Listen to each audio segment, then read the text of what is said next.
So, Danny, this is your guy, man. You've been talking Schmitt for 2 years. Schmitt, and Larry's going to back you up on this. I know that. But Casey Schmitt, with Chapman hurt, Casey Schmitt has stood in here, and he is actually establishing a presence. Yeah, I agree. I don't know what to say other than, I've been watching ball for a long time, and it doesn't mean I'm right all the time when I look at guys. I make mistakes on people. But the one thing I could say, one thing I could say is when I looked in the spring of a couple years ago and I saw Ramos, and I watched a lot of minor league baseball on the MILB network, and I watched Casey play down at Sacramento, and when he played in Richmond, I see a ball player, and not just a guy that has instincts, but a guy that, has tools that, and I just didn't understand why the Giants were never giving these guys a shot. If you look at the Giants lineup right now, the top two hitters are Ramos and Schmitt, two homegrown guys that the Giants were actually blocking and only got chances due to basically injury. And I think they were making a mistake. I hope that it continues. I mean, guys go up and down with hot streaks, but you could see Casey's a player. He's looks totally different at the plate right now. He's not chasing balls like he was his first year. He came up, got hot the first 3 weeks, and then they figured out his weaknesses and they started throwing balls outside the zone. He was chasing. He had to adjust. The thing is, the guy just needs everyday at bats. And this team's going to get better when Matt Chapman comes back, because I think Casey's going to be clearly the second baseman when Chapman comes. And, you're going to just make the lineup a little longer.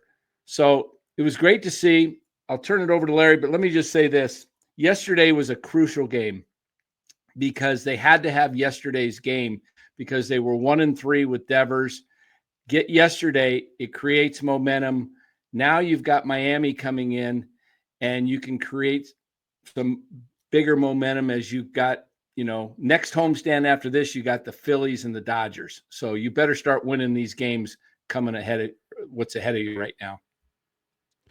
Well, I mean, obviously great win today. And, I'll say this. I mean, I don't know if it's because I was in Boston and my nephew, and I was there watching that thing Friday night, or if it's just because it's the Red Sox Giants. But, man, this series was awesome. I mean, this was a very, very exciting series of Giants baseball. And, I this is a big show because I don't think I have streamed with Danny or with Marty since the trade that brought Devers aboard. And I just think that, I love Buster, and yet we were all kind of waiting. Buster hadn't made a deal, and for the most part, other than what he'd done in the offseason. And we're kind of waiting what kind of imprint would he put on this team. And, the fact is now you got a lineup. I mean, you got a team that's, starting to become wildly entertaining. Devers is a tremendous hitter. I thought the point that Melvin made, I thought was really a good point in the pregame where he said, not only is Devers the kind of hitter that can obviously hit the fastball, but his timing on the breaking ball is what makes him really, really good. And, that you just can't teach. He's dialed in. Ramos, Devers, Jung Hoo will get it going. You add guys like Schmitt and some of the, guys coming out of the system. Bailey, what he does behind the plate, obviously he's not hitting. He did get a hit today, but Buster's building something that, a kind of a special 1-8. So I loved the Devers trade. I thought the what they gave away was totally, just very, very underwhelming from the Red Sox perspective. And I think it's a shot in the arm for the Giants. And this Red Sox team, let's not make any mistake about it. This is a huge accomplishment to win 2 out of 3. I watched them coming in. They were playing well. They had swept the Yankees. And to me, if there was one thing that was really apparent today, was that Boston's lineup yesterday and then what Boston's lineup was today against the lefty. They stacked their lineup with a bunch of guys who really look good against left-handed pitching. And I don't know what their record is against lefties, but I expect them to be a really tough team against left-handed pitching. This game was incredibly entertaining and a great win for the Giants. A lot of things to talk about, too. Absolutely. And what was incredible today, man, I was watching the game on the TV. Oracle Park was playing like Coors Field. I mean, the ballpark was live today, and it was great to see the Giants actually take advantage of that, because the last couple of days the hits haven't quite been there, especially with the runs. So it was nice for once to see the Giants lineup wake up a little bit, help out this the rotation, because man, that's the story of the season right now. The starting rotation and the bullpen is what's carrying this team. Today was a little bit different. Today, the lineup put the pitching on their back, and they carried the way. And it was great to see. Willie Adames hitting one. That was awesome. Of course, Schmitt, we're talking about Schmitt, had a 4-for-4 day. I mean, the guy was freaking incredible day. And playing some awesome defense. Almost had that guy at third after that amazing catch. Almost got the guy at first with that amazing catch at third. Ramos a little bit weird in the field, but he made up for it. Had a nice hit, also had a double. So it's just great to see the guys going out there and seeing the lineup being a little bit deeper. As Larry is talking about, when you add Rafael Devers to your lineup, you got that middle of the order bat that the Giants needed, and I think it helps the rest of the rest of the club, because the pitcher is on the mound going, I don't want to face this guy. This guy is awesome. If you go in person and you watch this guy take some hacks, it's a sight to behold. The guy is just otherworldly when he's swinging the bat. So again, I think Marty, you talked about how even though Devers wasn't a big factor, he's still a factor in the sense that now the pitcher may be relaxed with some of these other hitters in the Giants lineup, and they got it done today. So it was great to see. Well, also, I think what might be really important is to see this team. This ballpark plays differently in the day than it does the nighttime. And I love seeing the Saturday, Sunday games. It's packed. It's a packed house. The ball moves. The wind was blowing out today. I actually took the over the last 2 nights and the last 2 games and won both games. The Giants, this park is not bad at all, especially for right-handed hitters. Ball carries to left field here. And I would love to see the Giants go back to what they used to do at Candlestick, which was play a lot more day games, maybe one weeknight game during a homestand during each week, and the rest day games. There's a lot more action. The night games are they're boring. It's like 2-1. Well, they do the night games to make money. TV demands, they demand the games at night. So but too many people don't show up though to those night games. So during the midweek, they're getting paid plenty to have these games on at night. They don't need this isn't Wrigley. So that's what happens. It is interesting. Saturday has become a kind of a night thing instead of a day thing. Well, I always thought of Saturday as a daytime thing, but they play. I bet you the Giants. I haven't looked at it, but I would guess they play more Saturday nights at home this year than Saturday days.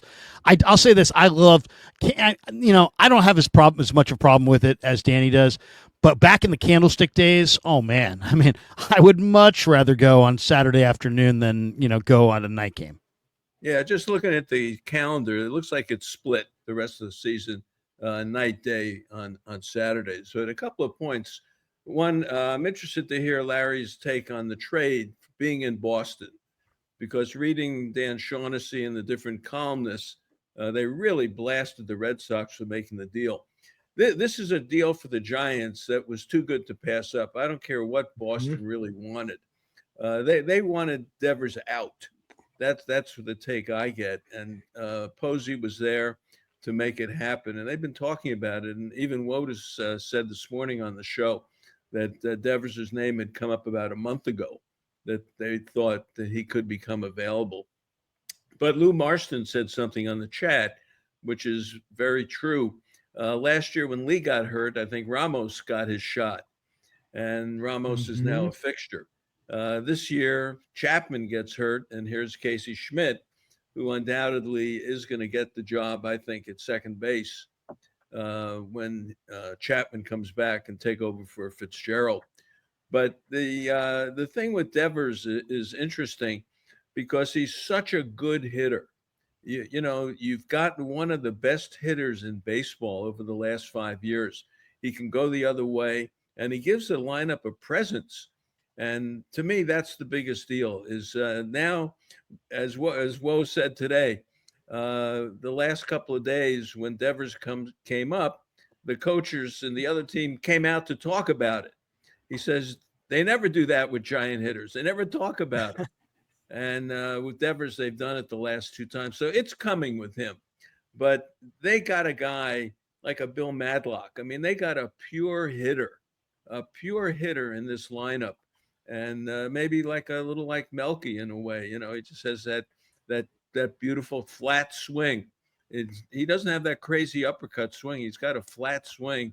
As Woe said, he can get on top of the fastball if they pitch him up there. So that's my take on Devers. About the game today, the Giants scored 9.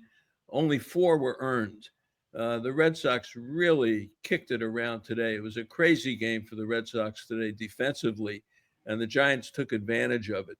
But the big thing is they didn't strike out. Bailey put the ball in play and allowed Eaton and Duran, YOLO Tango, YOLO Tango, YOLO Tango. No one said anything. That's the old Richie Ashburn story, YOLO Tango with the Mets. So no one said anything. The ball drops, and they get a couple of runs out of that. When Ramos gets the hit later on, drives in a couple more. So they made things happen today, and that's what I like about today's game. They didn't strike out and walk away.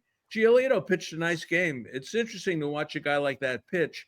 It's not 97, 98. He's got to really work it, and he got it done today. But Devers, for me, is the biggest thing of the week. That's the biggest thing of the week. And, Larry, I'd love to hear your take on Boston and what they thought back there. Yeah. By the way, Giolito reminds me of Kruko a little bit. Just, he's got the big overhand curveball, and he knows, he can be really good if you catch him on the right day. And the Giants bullpen, I thought, really did a nice job today. I mean, Rogers, Miller, Rodriguez, even Bivens. I mean, the Giants bullpen's been really good. Robbie Ray, third time through, was gettable. And Boston looked like they were going to win this game and win the series, and it just didn't happen. It was great to see. As far as the Devers thing, it's interesting. It's like, you got to kind of, it sounds like it's interesting. It's ironic that Steve Kerr was there, because I think Steve Kerr and Kyle Shanahan are really good at communicating to their players. Sometimes not things that their players want to hear. I go in and talk to a lot of the Niners in the locker room down there, and they'll be like, "Hey, man, Shanahan will not always tell you. He's got an open door policy, and you can go to him anytime, but he's not always going to tell you what you want to hear. But he's real, he's consistent, and he will." This is the phrase I've heard time and time again. Dude shoots you straight, right? He shoots me straight. He may tell you can't do this, and I'm going with somebody else, but he shoots you straight. And I just think Boston didn't shoot Devers straight. They really didn't. They just said, hey, you know what? We paid you a boatload of cash, and so we're going to use you any way we damn well please, and you're going to do it because the bottom line is the Bucks. But this is 2025, and you have to bring everybody along. And Devers has said, hey, look, if they had come to me in spring training and said this or that. So I think it really, from his perspective, was a communication issue, and they didn't treat him with the respect. The respect is given in the money, but the respect is not only about the money. And Buster understands that, and Boston, I think, didn't understand that. The way they attacked their offseason with Bregman, and, you go sign that kind of a free agent at the position that you just signed, a guy who's your franchise face and, 28 years old. I mean, that right there was an aggressive move. I mean, there should have been a whole lot of dialogue. He should have been on board, and I don't know that he was. So a lot of that, I'll do anything in San Francisco, and I wouldn't do anything in Boston. So the people of Boston are like, bad attitude, bad guy. Big Papi's like kind of taking shots at him in the media, and that's not right. But Big Papi's wed to the franchise and probably gets a few bucks from him, and so he's going to sing that franchise song. I talked to more than a couple people that believe that John Henry bought this team for millions. It's now worth whatever, $8.5 billion, but that's a paper gain. And people, he's won his 4 titles. He's established his deal. He's made a mint, and now it looks like he's prepping to sell. And that's what you do when you're prepping to sell. You get rid of long-term big money commitments because that's viewed as risk. And they have a lot of young players, and I think that they just would rather, hit the reset and make this a more sellable asset.